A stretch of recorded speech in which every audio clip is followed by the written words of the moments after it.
Good evening and welcome to the Balanced Show. My name is VJ Stanley. This is my co-host JB Conti.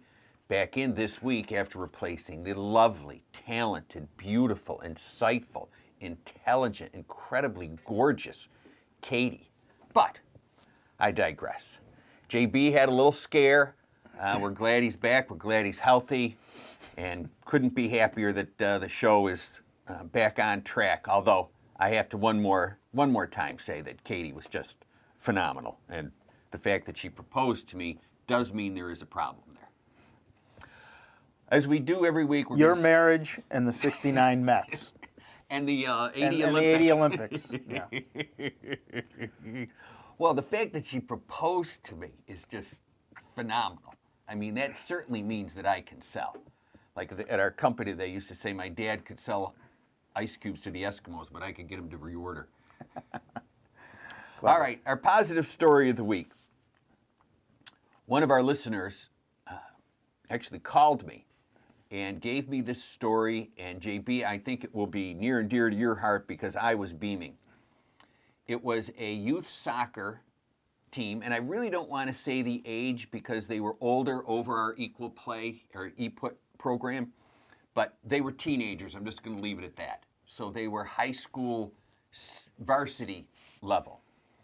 Well, they had had so much turmoil and having so much trouble getting this team together, the coach decided to put a team together to play, but without necessarily trying to win as the key component of the season and putting the team together. He got really great kids. They'd all played travel. They all played varsity, but he was going to do equal play. And he made that to the parents. Again, when you're seniors, the parents really don't. They weren't all seniors. Seniors and juniors. They weren't all seniors, but seniors and juniors. Put the team together, equal play. They won the championship. And I talked to the son of the dad who called me, and he loved it. And he said he talked to some other parents, and they loved it. And so this really goes against and blows up what people are saying is it's play by performance, which I believe in strongly, but the game has changed so much, Bees, where they're benching kids at 8 years old and 9 years old and putting travel teams together, that in this positive light, they just decided, wait a minute, we've had so much pressure this way. What if we try it the other way? Interesting concept, and I've often said it that one of the biggest misnomers is coaching. Coaching is overrated. The biggest contribution that a coach can make to the success of a team is simply getting kids to play together as a unit with confidence and commitment. And safely. And safely, absolutely. So you Mental didn't mention and anything. physical. You didn't mention anything about the credentials of the coach that organized this team. But what I did hear is that he got high character kids who wanted to all be on the same page and commit to one another and work as a group, as a team. And we'll talk a little bit about this because that plays into what we're going to talk about later in the podcast. And the other thing I wanted to talk about is that one of the things, and I just spent an hour yesterday with, I'm going to speak in February at the New York State High School Football Coaches Convention in Turning Stone outside of Syracuse, New York. And so I was talking to a 3-time state champion coach and another 3-time state champion coach and an athletic director. And what I was trying to understand about this new mentality of win now, win, win, win, play your best players. By the way, it shouldn't be playing your best players. It's playing the players who are playing the best. And there is a difference. But I'm struck by the fact that as we have lost this sense of community and its importance, how much it's ingrained naturally, organically. I don't know, you help me with English all the time, whatever it's supposed to be. I don't always like to use the word holistically because I think it's overused. But there is already this sense of you and I together, just like JB and I with the broadcast. And these kids were all on teams. play by performance, quote unquote, but play the best player. And they all had decided, which is, I just think is phenomenal. They all had decided, wait a minute, we're all really good. There isn't that much difference. Let's just play. And in this relaxed atmosphere where we're not worried about points, I've seen people with literally keeping stats now in football, basketball, soccer, baseball, hockey. Stopwatch time. I've seen, yeah. and so it was so refreshing for me. And the other thing is, this was a parent. His other son was a top player, just could fly, a soccer player. Got very much a scholarship, not a full ride. I don't believe, I didn't ask him, but he did get money to play in college.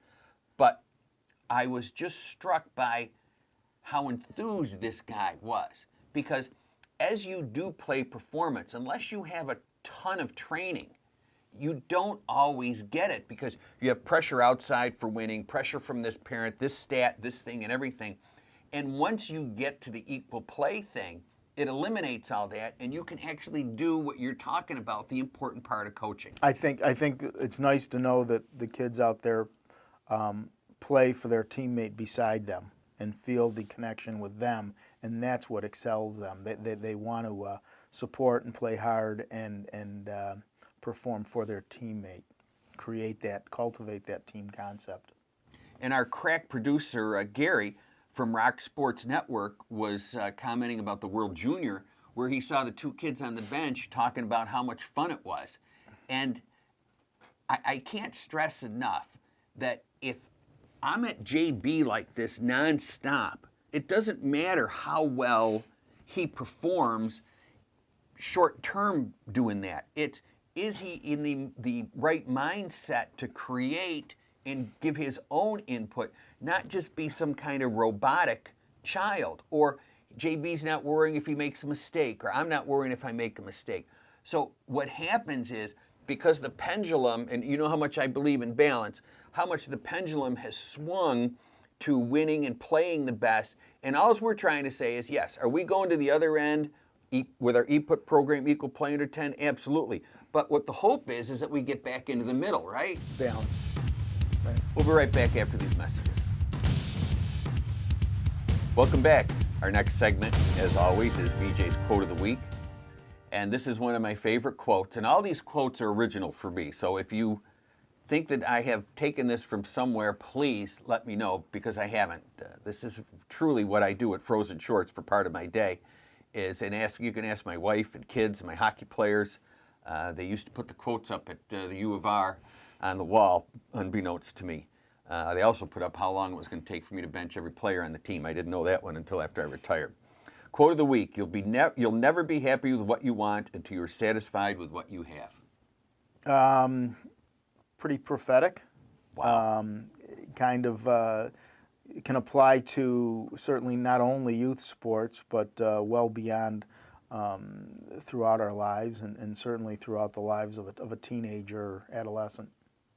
And going back to the original Positive Story Bees, is that what I'm trying to get across is these kids were all varsity players, they had all the gear and everything, and yet they weren't, striving for the scholarship, as I say, the race that doesn't exist. I'm going to Cleveland this weekend, I'm going to Texas, I'm going to Virginia, I'm going to this showcase, and blah, blah, blah, blah. I've got a guy with a foreign accent as my private coach, whatever. When I saw this dad and talked to the kid, it was just fantastic. And this is, when I said, yeah, you're never going to be happy with what you want until you're satisfied. And I'm going to leave this short segment with this comment, is that peace of mind is victory. Certainly. Yeah, it's kind of like the kids that you see show up at these tournaments and they're look at the matching travel bags they have. They have 3 sets of uniforms. They have matching sweatshirts, all this stuff, and they kind of get wrapped up with symbol rather than substance. So we'll be right back after these messages. Welcome back to our interview segment. Dr. Mike Maloney, who's just been fantastic for us. We can't thank him enough. He's the director of University of Rochester Sports Medicine. Sat down with us, And I have to thank Scott Barker, who arranged this interview. I tried to get this interview for 6 months, and this gentleman, Scott Barker, thank you very much, Scott, arranged it. And Mike gave us 45 minutes, and he was phenomenal. We're going to have more than this interview with him, but here's one interview. I was fortunate to work with Dr. Frank Jobe, who did Tommy John surgery. He basically The first one. He invented the Tommy John surgery. And as part of my year training with that group, we spent time in Vero Beach at Dodgertown with Dr. Jobe. And every fellow got to spend 8 or 9 days with him. And so it was a fantastic opportunity. I'm a sports fan. I kind of grew up a Dodger fan. My family, the Maloney family, is from Brooklyn originally. And obviously having the interest in sports medicine and working with Dr. Jobe, who was one of the pioneers in this field for throwing injuries. And the players would come up and they would say, "Hey, Doc, my arm feels great. Thank you so much. I'm throwing harder than I was ever before." And he would graciously smile and say, "Good, you're working hard. Glad things are going well." And we're walking away, and he'd say, "Mike, now do you know why they feel like they're throwing harder than they did ever before?" And I said, "No, it's kind of an odd comment. I mean, I wouldn't think they'd be throwing harder." And he'd say, "Well, the reality is the way the injury occurs, because it's over time and it's probably somewhat of an overuse component, the ligament stretches. And as it stretches, they aren't able to throw as hard. It's a very subtle diminution over time as far as their ability to throw hard and their ability to have control. So they may have been throwing 93 or 94 and start to have this kind of overuse phenomenon, but they don't really feel too much, and now they're down to 91 or 92, 89, 90, and usually when it gets to that point, they're not able to really have that differentiation between their fastball and their changeup, that they become more symptomatic, and then they lose control, they lose their ability to kick guys out. So when I go in there and I fix it, and I reconstruct the elbow, it does tend to restore a tighter construct, and they now are back throwing 93 or 94, potentially, when their recollection is, well, they were only throwing, maybe 89 or 90 or 91. So he's like, no one ever makes it better than God does the first time. And it's not an accurate statement to say you're going to be throwing harder after a Tommy John surgery. You are attempting to restore the original anatomy that had been traumatized. So I think that's really kind of a misrepresentation of what the surgery is attempting to do. And I think everyone knows that surgeries aren't 100%. Not everyone's going to have a successful outcome no matter what the surgery is.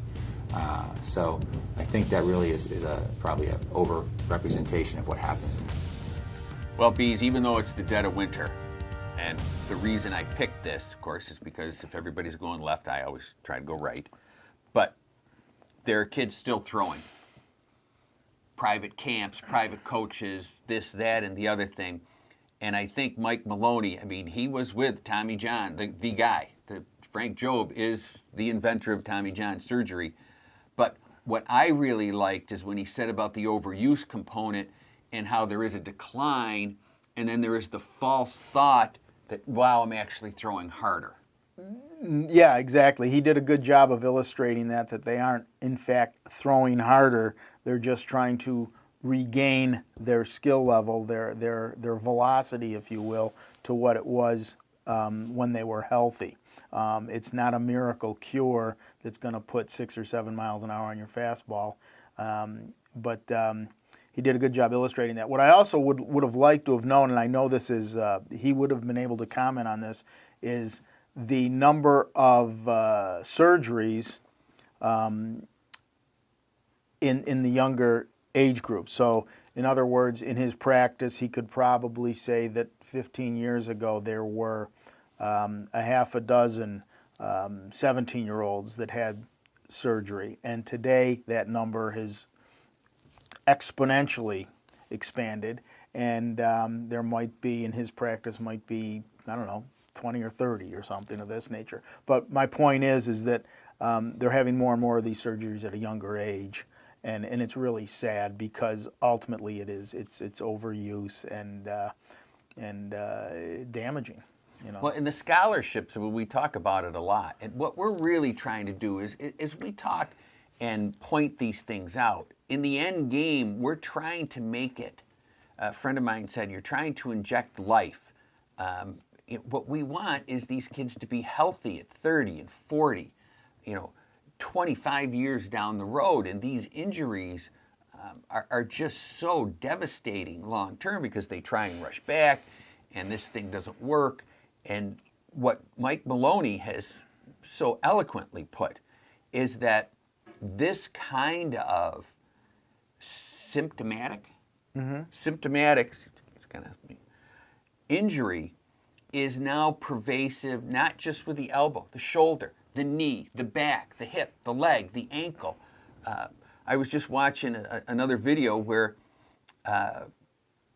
one of the local basketball players, he's a college player, had a devastating injury in high school. And he missed his senior year and he missed his freshman year in high school. And then a wrestler now has to have elbow surgery. And nobody's talking about the back history. Like, also I had last night, someone was texting me and then sent me to go on Facebook, and there was discussion on Facebook about how one of the players on the USA team had played 90 games when he was 10 years old.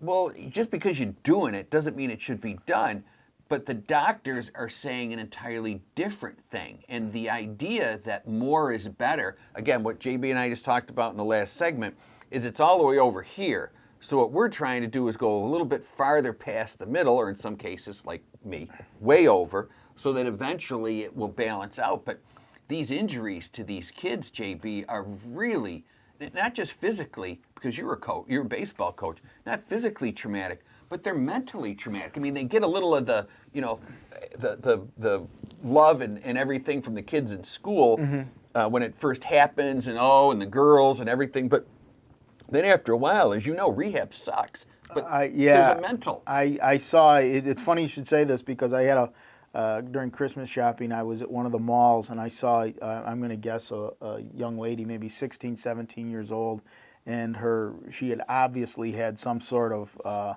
knee injury and surgery, and here she was gimping around on crutches with her knee in some sort of contraption, and she had her high school, I think it was her high school soccer sweatshirt on, and I was almost, I was hurt. I was almost brought to tears to say, she's probably a senior.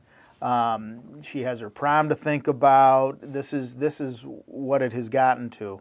I've seen hundreds of people in all sorts of levels of care and recovery, but for some reason that image stuck home, and I felt bad for the young lady. Yes, look, when I spoke to and listen, they had me out there and I wasn't trying to sell anything, the AOSSM people in their national convention in Vegas to speak to their Posner group. And I told them point blank, I'm trying to take business away from you. They said we didn't want this business. And I also said that rest may be the best prescription that you can write. I mean, these are the top surgeons, literally, if not in the country, in North America, in this group. And they all agreed with me that rest right now, again, we're talking about the pendulum in both ways. Rest right now is without question a critical component in athletes' development. Imagine a parent picking up the phone and calling the doctor and saying, look, we're heading out of town for our Martin Luther King tournament in Cleveland, and my kid's back is killing him. Is there anything we can do? Is there anything you can prescribe? Is there any exercise, any type of therapy? We're going to hit the road here in about an hour, but I can run down to the drugstore. And you want to say, don't go, rest. We'll be back after these messages. Welcome back. This segment is VJ on Tangents. I just want to talk right now a little bit about social media. JB does it a lot and understands it way more than me. I can barely turn my cell phone on and off. There's no question. Our crack producer from Rock Sports Network was trying to show me before the show how to actually use my phone and use Twitter and how I was doing it and what I was doing it. And truly, it's like trying to teach a pig to sing. It was a waste of his time and annoys the hell out of the pig. But I just don't get it. And it frustrates me that I don't get it. And I give it to people around me who are smarter and know better, and luckily for me, that's not difficult to do that. But my point being is, as we continue to pressure these kids and bombard them with what I call the white noise, at some point, like me, even though I'm old, they're going to get frustrated. And it's going to inhibit their ability, boys and girls, to produce. And I'm just talking about life. I'm not talking about on the soccer field or in the hockey rink or the basketball court, lacrosse, none of that. What I'm talking about is at some point, we need to grasp how important it is to get these kids talking to each other, to have this sense of community come back, to be able to have the children understand that as we go through this life, through this journey, and we go through it together, that this social media should only be a small section of it, and to think that it doesn't affect the ability to work, play, love, and have whatever it is that you're trying as your goal in your journey, to affect that in a negative way once it gets too much is disingenuous to the process. It's truly gotten out of control. I would recommend to a lot of people, certainly teenagers, but anyone in the job market, to turn that around and say, it's really easy. Everyone has an electronic profile these days. Try to promote the other side of it, the personal profile. So in other words, when we work with students who are considering colleges, rather than email and rather than text, get in front of somebody. Go meet with them. Show them your face. Shake their hand. Look into their eyes. Converse with them and let them get a personal profile image of you, and make it be a positive one. Another article that I recall, and I've posted it on my webpage, is we loved your transcript and your GPA, ... And then we saw your Facebook. And ultimately it was about college students, college athletes that were hoping to secure relatively large sums of money. And the coach made a decision and says, that's not the kind of kid we want to bring into our program, those postings. So something to think about, and good advice, Vij. Thanks. All right, so JB and I's favorite part of the show, at least I think it's your favorite part. It's my favorite part. I like the end of the show. You like the end of the show When when you it's stop over? talking. When I stop talking? Okay. Well, I like the part of the show where Katie was in that seat because she's I keep gorgeous. remembering that. Yes. So this week, we're going to be JB and I watching a baseball tryout showcase. Wow, JB. All the way down to Georgia for a showcase. This was an expensive trip. I brought my camera though. Yeah, but look at the folks that are all over this place. Boy, there must be 150 schools represented here, and who knows how many MLBers. And look at the one coach. Well, they all got him. Look at all the guns, the radar guns. I mean, do I tape the coaches or do I tape our sons? That might be exciting. Get a shot of all the gunners behind the backstop there. And, Holy moly, bees! They wow. all got guns. I don't think my kid throws more than 80. well, hopefully they'll see it and pick up on something that he shows them. That's for certain. Oh my gosh, JB, look at that one kid. He's already holding his elbow. I saw him. He got out of the car with his dad. It wasn't even 10 minutes ago. I don't think the kid threw for like I 10 heard throws. I heard him in the parking lot. He said that he had thrown 2 days ago in a game, and he didn't know how much he had left, but he was going to give it everything he had for this shot. So hopefully it works out for him, but not at the expense of my kid. Well, no, I mean, look, there's baseball scholarships everywhere. I mean, there's, all these colleges are looking for. They wouldn't have the showcase, right? Why would they have the Sure. showcase if it wasn't for Absolutely. helping the kids out? Right. I know it. $250 to get into it. I guess some of the people that are local would get a bit of a break, because they don't have to pay for airfare and hotel. But boy, I wish my kid would stop throwing that changeup. Good Lord, just throw the fastball and the curveball and not even throw off speed like that. Oh my gosh, B, see the guy over there with the real tall, lanky kid? Yeah. I saw him at the hotel last night. He was coaching his kid. They went into where they have the complimentary breakfast in the morning? Sure. He went in there with his kid, and I'm sure I saw the scar on the kid's elbow. Oh boy, hey, he looks to be about, he's not even shaven, so he's got to be 15, 16, maybe 17. Tops, and I mean, but the dad was stressing how important it was and how hard he had to throw. And I was thinking, remember when we were back home and we were watching that high school game? We were talking about the one kid that was throwing all those curved balls, and he ended up with, well, you said it. He said, gosh, there's something wrong with his throwing motion. And then like a year later, he had Tommy John surgery. Yeah, well, some of these dads just don't get it. You know, they just push them too hard, push them too much, and thankfully, we give them the first 2 weeks in December off, and I think that goes a long ways into my kids' skill and developing that. Well, I was talking to one dad, and I didn't even think of this because both our kids are 16.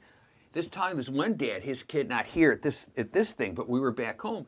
He said he was thinking of flying out to California and getting Tommy John surgery done on his son at 10 before the elbow problems even happened. So then as he grew into puberty, then it would be so much better. Almost like preventive medicine. Preventive. I mean, this guy is I mean, what an advantage he's going to have. What an idea. Welcome back. Once again, as always, we say if you want JB and I to come speak, or if you have any questions, you can reach JB. jbconticfp@aol.com. VJ@frozenshorts.com. We'd be happy to church, Rotary, schools, whatever I'm missing, youth, as they say in Canada, organizations. Sure. We'd be happy to come and talk to you about it. JB, you got the My rant. rant of the week. Mike Krzyzewski, arguably the most respected, the most revered current basketball coach, had an opportunity to make a statement this week, and he failed miserably. Grayson Allen, with his behavior, was due for a suspension, and I think the NCAA was considering action on him. However, Duke beat him to it and said, we will handle this internally, efficiently, and immediately. They gave him a unlimited, I believe it was. Indefinite suspension. Wow, I helped JB Indefinite with English. suspension. Well, that suspension was for one miserable game against a lowly team, only to come back against Georgia Tech where they blew out by 30 or 40. And I think their next game is against Boston College as well. So Mike Krzyzewski passed up an opportunity to make a statement that he is a disciplinarian and he respects the code of sportsmanship that they try to enforce in the NCAA. Instead, he gave him a slap on the wrist, brought him back in after a game, and missed the opportunity. And I liken it to University of Nebraska back in the 90s had a running back by the name of Lawrence Phillips, and before what then was the national championship game, I believe, he was involved in an altercation with a co-ed where he struck a young lady and threw her down the stairs. Once again, Nebraska said, we will handle this immediately, internally. Yes, we identify the problem, and we will not stand for it. Tom Osborne, the coach, legendary coach, suspended Lawrence Phillips for the first set of downs that game. They went on to beat, it might have been Colorado or USC, whoever it was, by 20 or 30 or 50 points, who knows. But the point is, he passed up an opportunity to make a statement and stand up for his program, and he failed miserably. So I'm critical of Mike Krzyzewski this week, and his shine is lessened a little bit in my eyes. Well, in Mike's defense, he was going in for surgery the next day, so he was able to avoid all the questions. I forgot to point that out. Right. And he let his assistant take the team, but kind of like not the a good way to Pagulas in handle it. Buffalo. No, you know what? I should make that comment. I want to take that one back because they just hung the guy out to dry, the coach. Oh. It was the general manager, but that was that. I don't want to ever compare that to domestic violence. I apologize for that one. But there is what I call a parallel. That's our show for this week. Glad you could join us. We'll see you next week.